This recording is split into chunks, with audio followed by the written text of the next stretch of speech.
Ot tutasın mı ne? Malavi. Atın var mı Elbaşın abi? Var. Hayır ot bitirdim mi?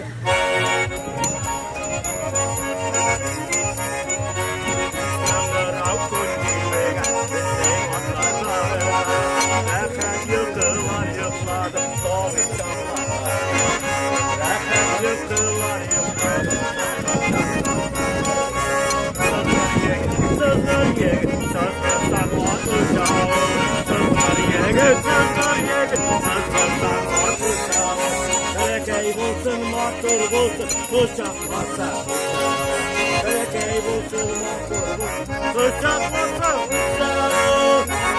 Sayralandılar desin bayralandılar Sayralandılar desin bayralandılar Attılar bizi gebirdi kızlar sayla Attılar bizi gebirdi kızlar sayla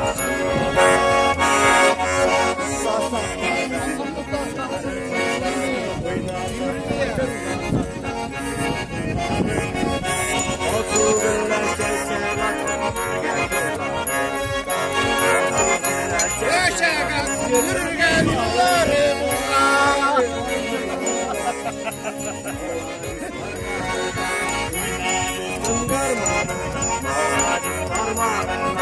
Sandılaş bulup sayrası kullar